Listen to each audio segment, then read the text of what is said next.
Ang first ninyo buhaton guys para mailisan ang o-ring ug ang insulator kay tantangon ning lingkuranan. So tulora na ka star screw tapos tulo pod ka 10mm na bolt 1 2 3 higdon sa nato na.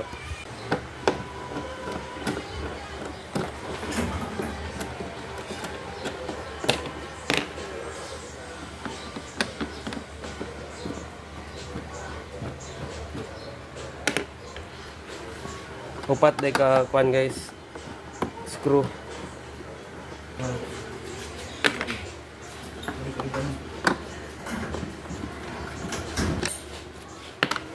Next guys kay kaning 10mm na bolt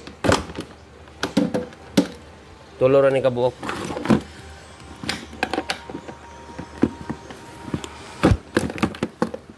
Dagan kay sulod ang U-box.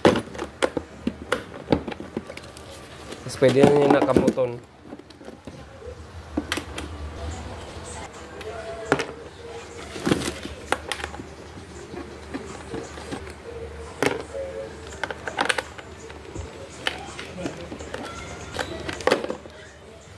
After na guys, pwede na ninyo mahulbot ang U-box.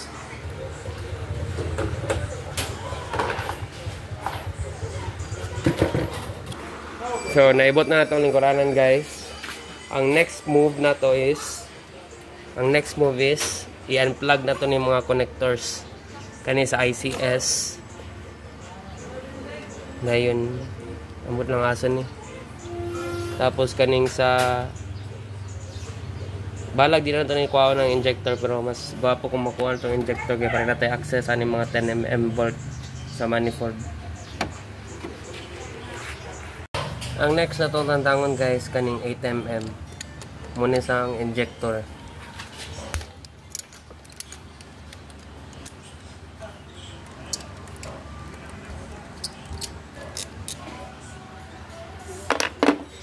Then maibot na nato ni.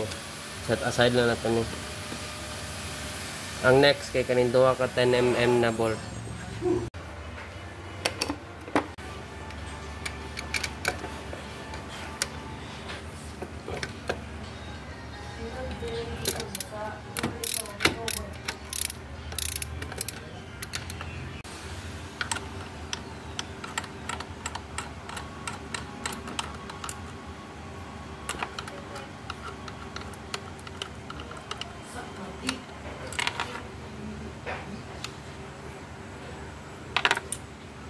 Yan, pwede na nyo na maibot.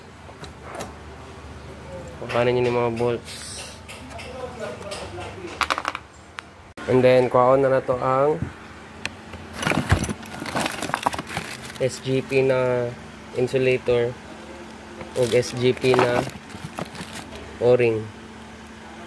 So, as you can see guys, ang o-ring sa kuha kay ni disintegrate na siya. Uba na dito siya. Tapos ang insulator kay wala na, buwak-buwak na siya. Save doon na to na siya karon. Ang pingi lang na walay mahulog sa head. Ang birara man eh. And syempre, before ninyo ibutang ang bago na insulator, yung PVC ninyo, ang mating surface.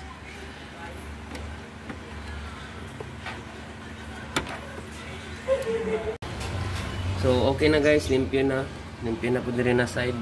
Butang na to ang manifold, ay ang insulator. So, muna siyang part number guys, sa mga curious.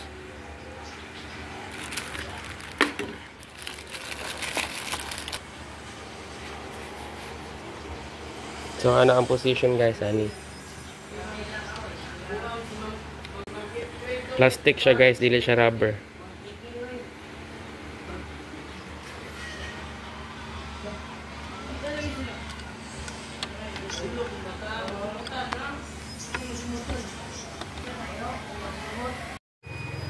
Next guys, kay kaning o-ring.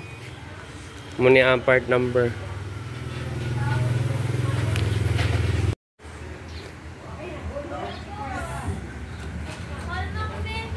Ha? Ano dyan ko adre? So nabutang na tong o-ring guys o ang insulator. So kung unsa itong pagtangtang kanina mura itong pagbalik